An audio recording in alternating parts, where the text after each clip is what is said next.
Okay, folks, we have a lot of content to go over. Some big changes in the AEFL over the last couple of months. So let's get right into it. Start off by going over some things that are not going to be used this season, followed by some things that are making a return, and then some new stuff. First up, ball on base passing. Last couple exhibition game videos that I've shown featured a ball on base passing system where the receiver had to make contact with a moving ball for the pass to be complete. I like the idea, but we're going back to passing sticks. I just thought that the passing sticks overall work better with the type of gameplay that I want to present. So we look at the set of passing sticks I'm using here. You have sticks for the short zone, medium zone, and the long zone. Red, white, and blue. And then within each zone, you have a shorter stick for a normal pass and a slightly longer stick for a pass that is thrown under pressure. While we were on the subject of passing sticks, I wanted to give you guys two examples of when we would use the longer pressure stick for each of these ranges. The first example is here's the quarterback in the blue, and here's the defender in the white. And the defender is facing the quarterback, and he is within 2 base lengths, and this stick I have is just that. And there's no intervening offensive player in the way, then he's passing under pressure. So the other way a quarterback will throw under pressure, and you'll see this when I go into detail about the revamped passing play. If any time during the passing play the quarterback is hit by a defensive player, but then contact is broken without the quarterback being sacked, a pass thrown after that is going to be considered a pass being thrown under pressure. And then I'm introducing a stationary game piece. I'll talk a little bit more about that in a couple minutes. I'm also introducing something that I call a contested catch zone, and I'll get into specifics about how this works when we get into the passing game. Now, the range stick that you use to determine what passing stick you're using in front of the receiver is now going to be located along the sideline. That's red range for the red stick, white range for the white stick. Beyond that's the blue stick range. Most people use the stick to measure from the quarterback's helmet to the receiver to find the range. And that's what I did too, off camera, of course. But it's just going to be easier for me to line up the end of the stick with where the quarterback's throwing the ball. Then all I have to do is reference the stick in relation to where the receiver is on the field to find what range he's in. The thing I'm going to introduce is a timer, which I'm going to use with the revamped pass play. When I decided I was going to time a certain part of the pass play, I went through a couple ideas. One of them was what I'll call a board timer, and it consisted of this device here made of wood.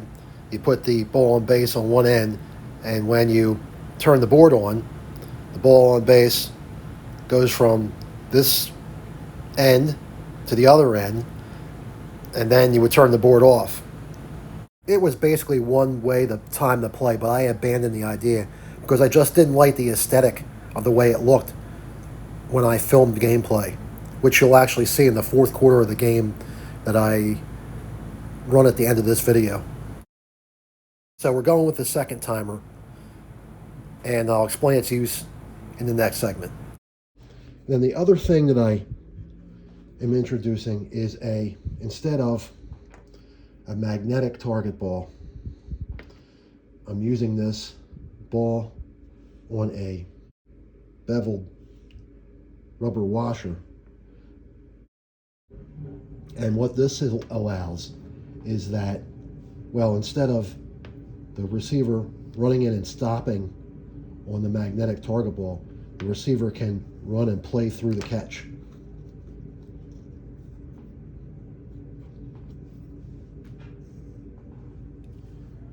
So I've modified the coverage circles a little bit too. The idea is the same, and that is when you have defenders over top a receiver, this is the receiver, these are the defenders. To see if the receiver's open, you take the coverage circle, and there's one for red, the red range, there's one for the white range, and of course, one for the blue range. and we'll say this receiver's in the red range. And you line up, I made an arrow here at the center edge of the circle, and you line that edge up with his helmet. Well, what I added to the coverage circles is this 1/2 inch transparent border. Okay. And so the inside portion of the colored part of the circle is where you line up against the receiver's helmet. And if the defenders are outside of the transparent border, then he's open. But if they touch, you look at their helmets, and if their helmets are touching the transparent border or underneath the border, then the receiver's covered and you can't throw to him. Let's see if I can get a shot straight down on it so you can see it better.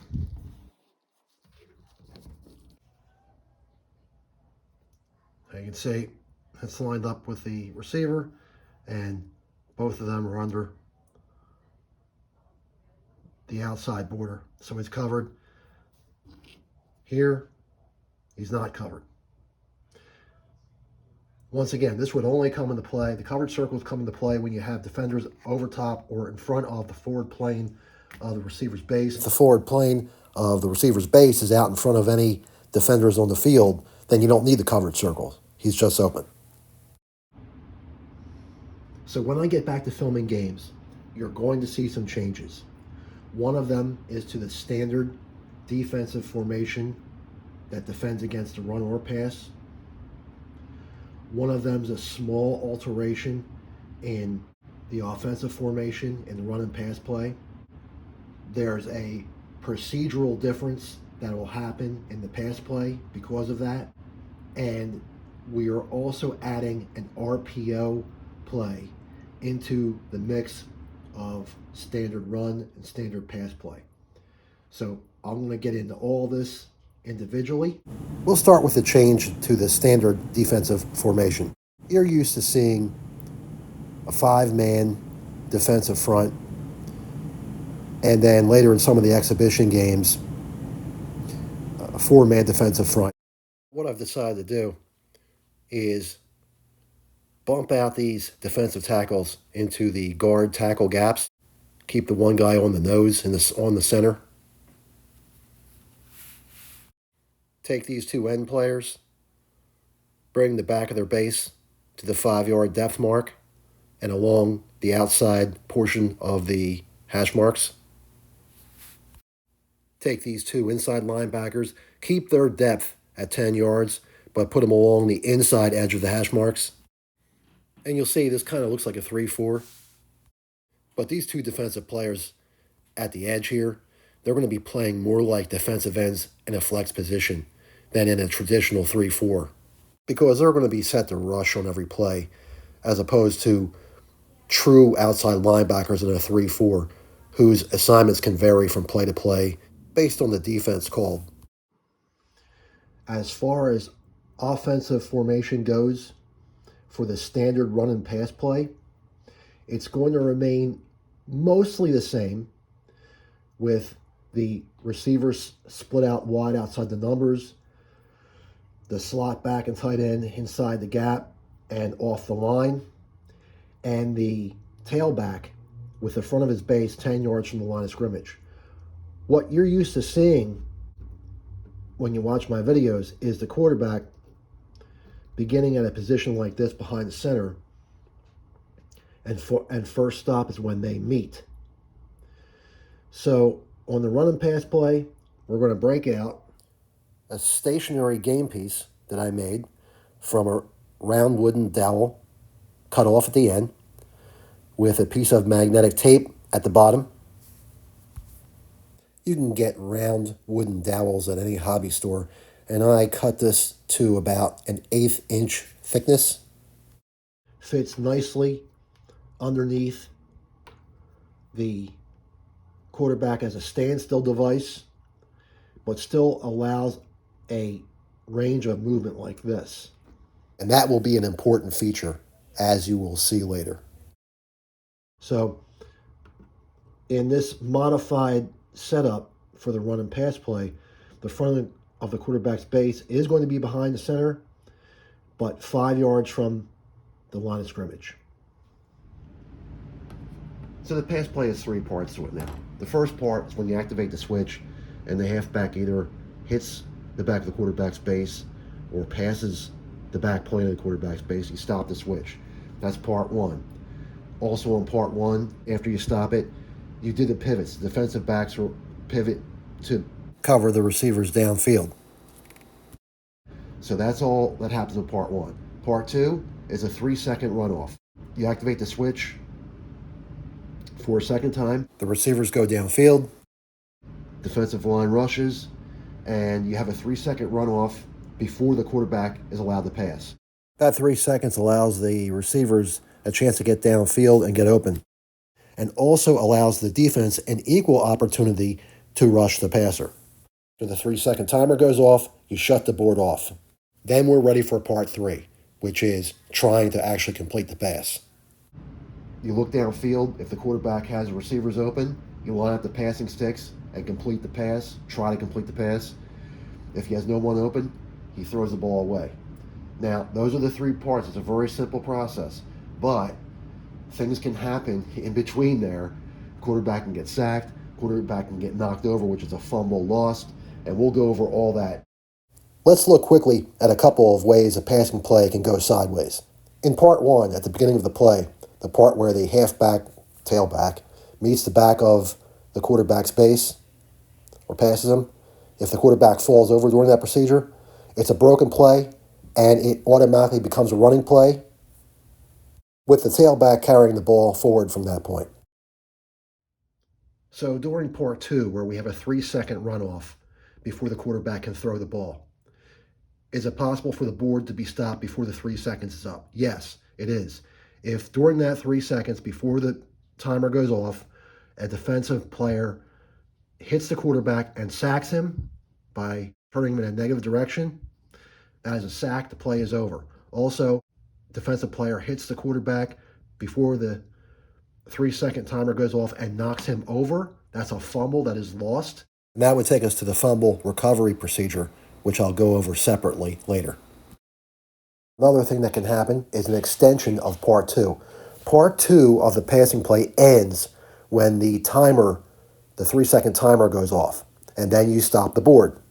If a defensive player is in contact with the quarterback at the moment you shut off the board and he has not sacked the quarterback, you must activate the board again because the quarterback can't throw while engaged with a defensive player.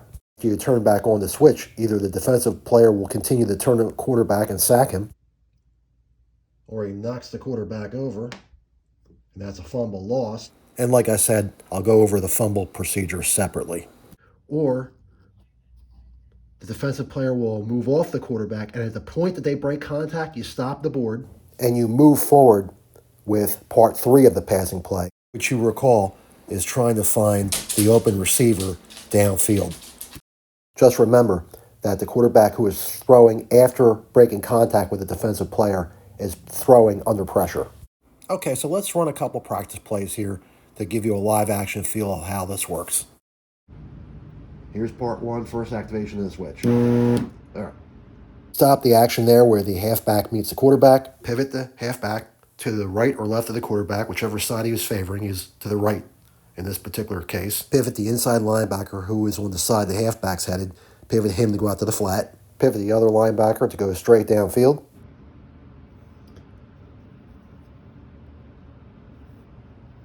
Defensive backs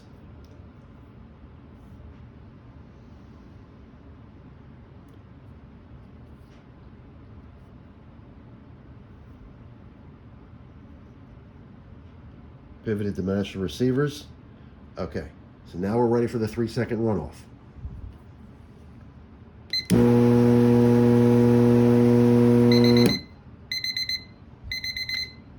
Okay, so as we stop the board, as you can see, the quarterback is not in contact with the defensive player. That means he's able to throw the pass. And since he wasn't hit during that 3 seconds, and there are no unengaged defenders facing him now within 2 base lengths, this will not be a pass that is thrown under pressure. Now we look to see if he has an open receiver downfield. It looks like he's got number 10 as tight end, open at the 35-yard line. Remember, one of the criteria I use for open receivers is if there are no defenders in front of the front plane, forward plane of the receiver's base. And that's the case here with number 10. Got some other receivers on the other side of the field, further downfield, but they're covered over top by defenders. Down here, number 4 is covered over top as well.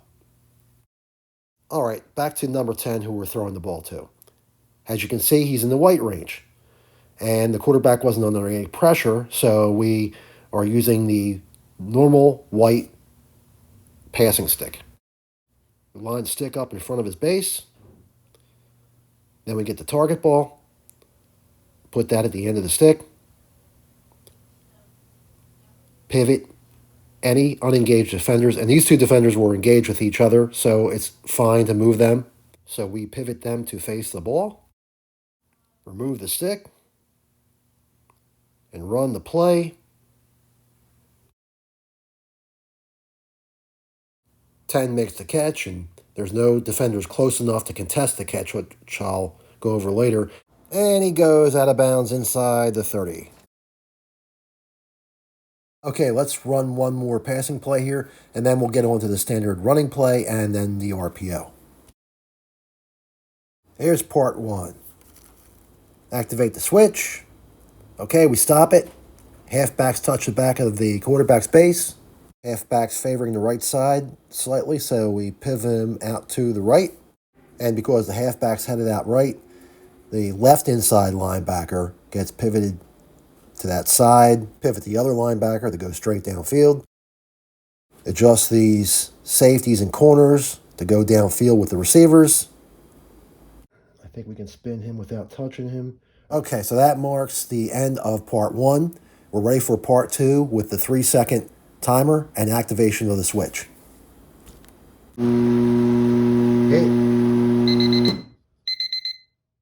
Okay, so the 3-second runoff's done, and then you cut the switch off. As we do that, we see 2 defensive players in contact with the quarterback.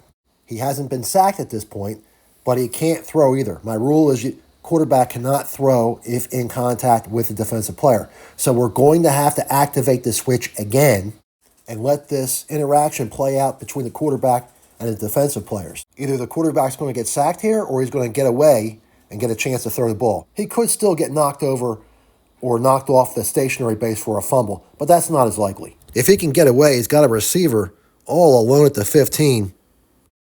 Okay, we activate the board, and he gets sacked. He was turned in the negative direction. Play is over. Good thing for the defense, too, because that receiver, 83, had everyone beat by 10 yards. The standard running play is going to remain the easiest play that I run.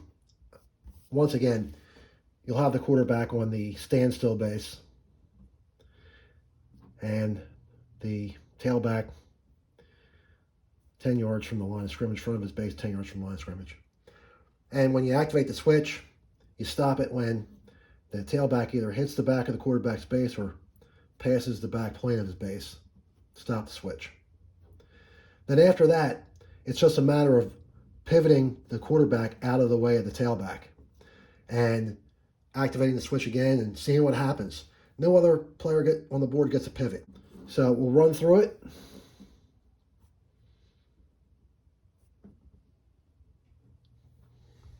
And let's see what happens. Number 28 is going to be the ball carrier. Okay, so stop the board there, hit the back of the quarterback's base, pivot the quarterback out of the way, and let the talent take over, see what happens with 28. Looks like he's headed right between that center guard gap. Got a linebacker coming in. But he chooses to get behind the guard instead. Start at the 45, remember. And it's got a nice little hole. So we're going to have the first down. So that gets close to 45.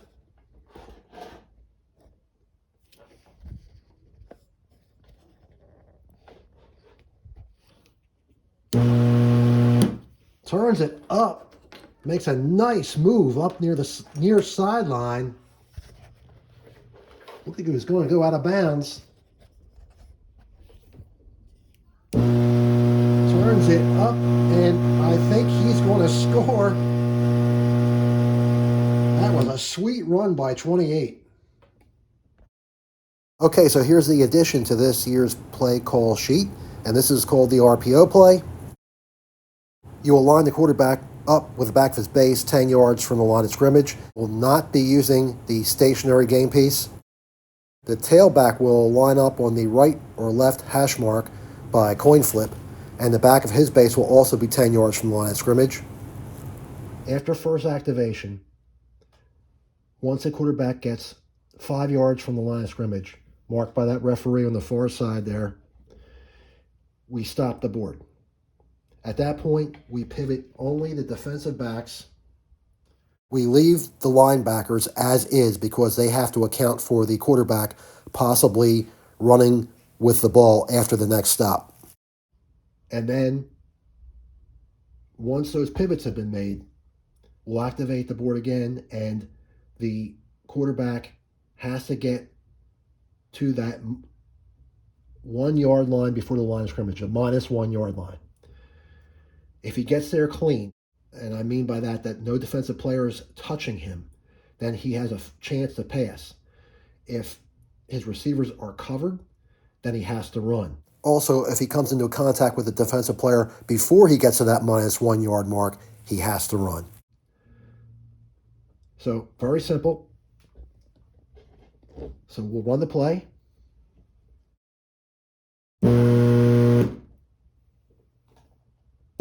Okay. We stopped it because the quarterback hit that 5 yard mark before the line of scrimmage. So now we pivot the defensive backs.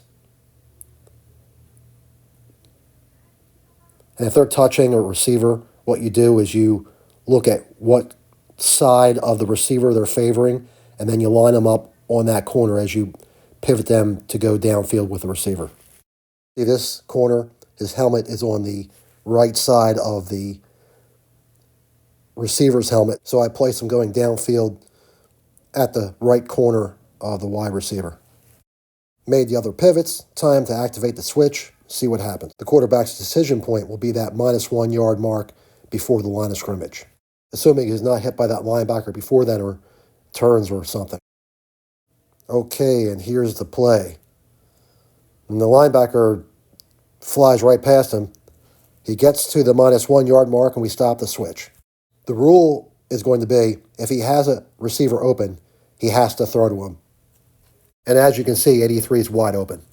Now, I always put the range stick for the RPO right at the line of scrimmage.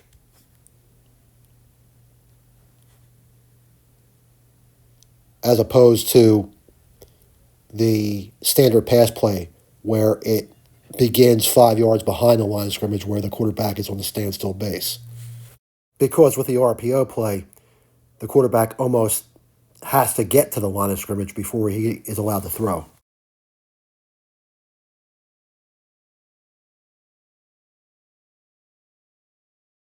So when you compare 83 against that range stick, you can see he's in the white zone.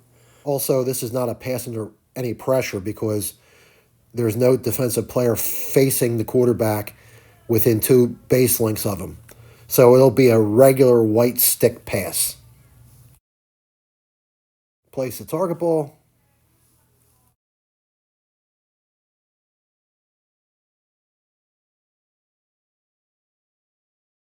Pivot defenders.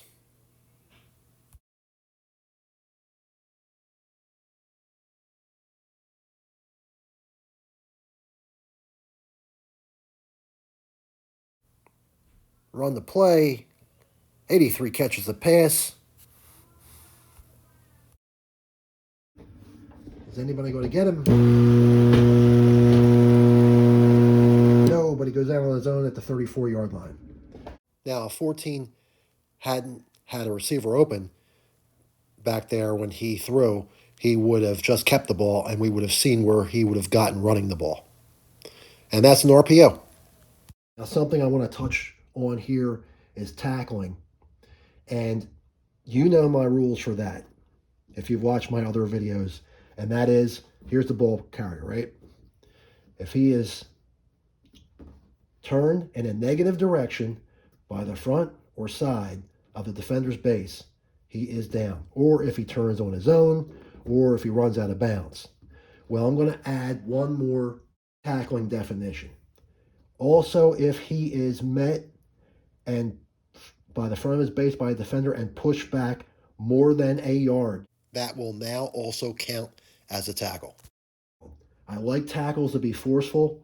I think that pushing the ball carrier back is a forceful action, pushing him in a negative direction, turning him in a negative direction. These are all forceful actions.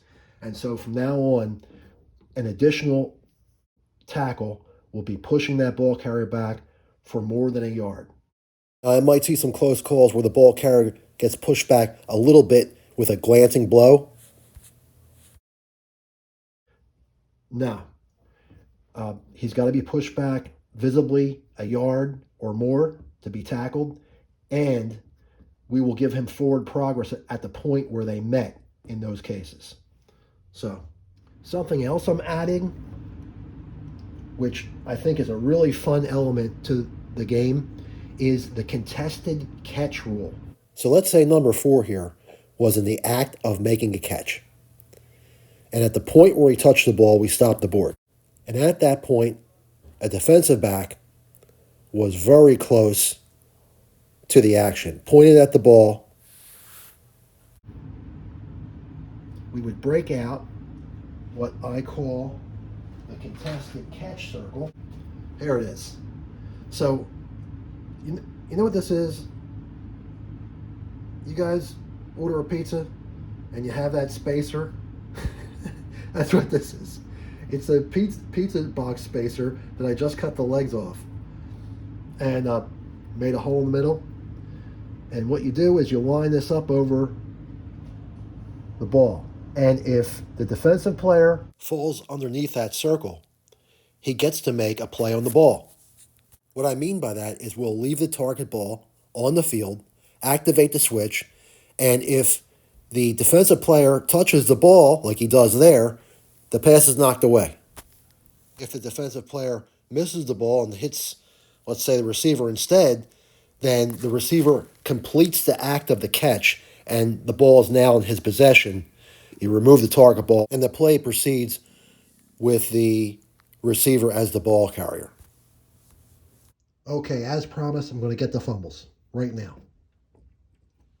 So you saw in the earlier portion of the video, quarterback getting knocked over by a defensive player and me stating that's an automatic fumble lost.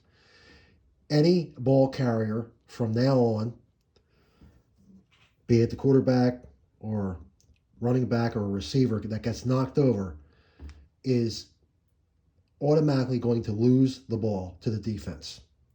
So a knockover is a fumble lost. And in the case of a quarterback, actually a knockover or a knock off of the stationary base is also a fumble lost. And then the procedure following a fumble lost is that the closest unengaged defensive player gains possession of the ball. And so let's say that's this guy right here, right? So 14 loses the fumble. He's knocked off the stationary base. It's a fumble lost. 70 gains possession. And since he's already facing downfield, we activate the switch and see how far he can advance the ball. If there's any unengaged offensive players in his way, they can be pivoted to try to stop him. If the closest unengaged defensive player is facing upfield, away from the goal line, he can get a straight pivot downfield. And just like in the last example, if there's any offensive players in its way, they can be pivoted to try to stop him. Then you activate the board and see how far the defensive player can get. So fumbles are automatic turnovers to the defense. They are no longer back of base touch. They're only knockovers, or in the case of the quarterback, a knockover or a knock off of the stationary base. So we're about to tune in on the fourth quarter exhibition game between the Pennsylvania Bucks in the white jerseys and the Florida Whales in the blue. And I'm bringing you this game for a couple reasons. One is a couple of the rules that I just went over in this video are going to be on display in this fourth quarter. Another thing you're going to notice is the quarterback for the Pennsylvania Bucks is in the dark jersey while the rest of his team is in the white jersey. That's only because I only have the quarterbacks for each team painted in their dark jerseys. So I hope that's not too distracting. Anyway, the fourth quarter was kind of fun. Let's get to it. Fourth quarter, 2nd and 10 for the Bucks. Pennsylvania's down by 6, 27-21. Bucks are 3-point favorites here at home, but they've got their hands full. Here's the snap. Looks like a pass play. 97 coming off the edge. But he misses 11, and so does 62. 11's got a clean pocket. Looking downfield and breaking open way downfield to 35 is 81. Here's the long shot downfield. 81 grabs it at the 28-yard line. 83 of the Whales will wrestle him down inside the 25, down to the 24. 11 dodged some initial pressure, but found 81 for 51 yards. That's a 1st and 10 now for the Bucks from the 24-yard line. Play 2 of the fourth quarter. Here's the snap. Once again, 11 looking to throw. Plenty of time. Clean pocket in front of him. Looking for an open man as the pass timer runs out. Looks like his receivers in the end zone are either covered or their pass point is out of bounds. 81 may be saving the day here on a comeback route. Evan looking to hit 81 on that comeback, and he's got the ball. Makes the catch at the 22. Gets a straight pivot upfield. Has a lot of green in front of him. Defenders miss. He's going to carry one defender into the end zone, and a touchdown for the Bucks. That drive was all 81 as he catches a 24-yard touchdown pass to tie the game. The extra point try sails wide right. We stay tied at 27. Florida comes out on 1st down from the 25-yard line in an RPO. 14. With the snap of the ball, he's hit immediately. He's going to have to run. 63 squares him up, and 70 comes in and joins in the fun, driving him back and dropping him. Give 14 forward progress back at the 22 where he was initially hit, but 3 Bucks converged and drove him back for the tackle. That's a 2nd and 13 for Florida after the 3-yard loss. Here's the snap. 14 looking to throw. 55 fighting off a block and trying to get him, but he misses 14. Gets a little piece of him. 14 looks to be turning around, and he gets sacked by 50, the nose tackle, before he can throw because he was in a negative position when the nose tackle impacted his base. The Bucks had great coverage downfield, so even if 14 would have made it through the passing timer, there was just nowhere to go with the ball. That brings up a 3rd and 17 back at the 18-yard line. Game tied at 27. Play 5 of the fourth quarter. And here's the snap. 14 under immediate pressure. Bucks all around him. 50 hits him from the side. 50 driving 14, spinning him around and sacking him at the 12. Now wait just a second. You've got a referee in the end zone by number 90 signaling touchdown for the Bucks. That's going to be a touchdown, Dad. Quarterback's knocked off his stationary base. That's a fumble. 90 recovered in the end zone. Touchdown. I think you're right. Let's take a look at the replay. We're going to slow it down here, and you're going to see 50 as he turns 14 to sack him. He's simultaneously lifting him off that stationary base. That is a fumble. By rule, the closest unengaged defender then takes possession of the football. That was 90. He was in the end zone. That's a touchdown. After review of the play, the movement of the field stands as called. Here's a touchdown. Wow, what a turn of events. The Bucks came into the fourth quarter trailing by 6. They now lead 33-27 after an amazing defensive play. Here's the extra point try. And it is good. It's 34-27 Bucks with 3 plays left to go in the fourth quarter. Here comes 14 in the Whales. They've got 3 plays left. The snap. It's a pass play. 14 standing tall in the pocket. He's got no pressure.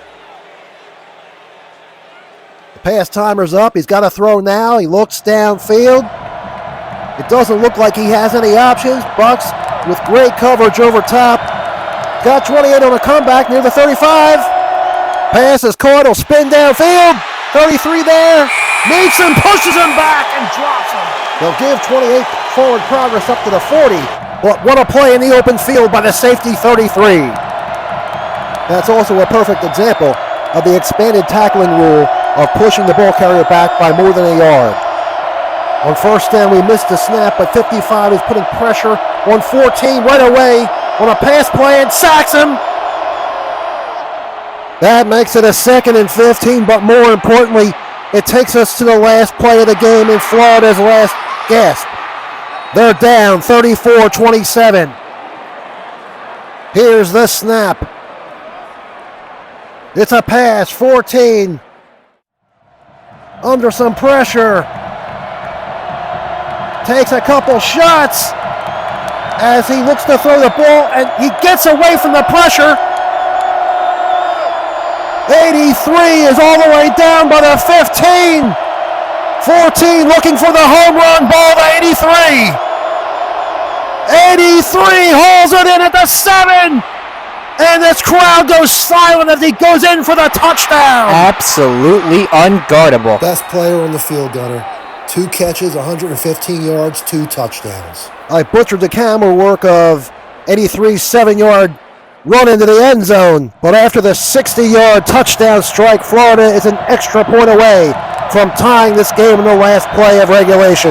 These extra points are no sure things, but this one is straight and we're going to overtime.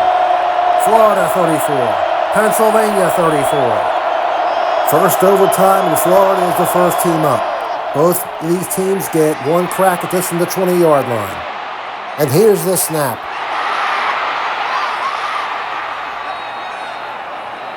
It's a pass. 14. Clean pocket. The timer's up. Does he have anybody open? No one downfield. The only guy he's got is 28. The tailback crossing the field at around the 20-yard line. But it doesn't look like he's going to get much, but he is open, so he has to throw to him by rule. He's not on a comeback, so he can't get a pivot downfield. They have to hope he'll grab that pass and turn it downfield on his own. There's the catch. But it looks like he is going to lose a yard. So Florida's only option is to take the 31-yard field goal. They have to hope they can hit it, and it's away, and it's straight down the pike. And it is good. And Florida does take the 37-34 lead with Pennsylvania's turn coming up. Bucks turn from the 20-yard line. Here's the snap. And the give is to 48. 48. Nice through the B gap. And he takes it in and ends the game on a 20-yard touchdown run. Bucks win in overtime, 40-37.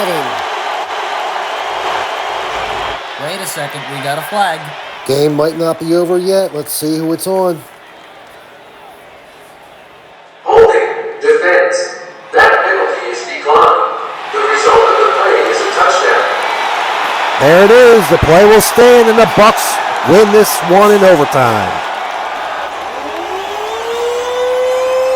Thank you for watching this presentation of the American Electric Football League. Please comment, like, and subscribe.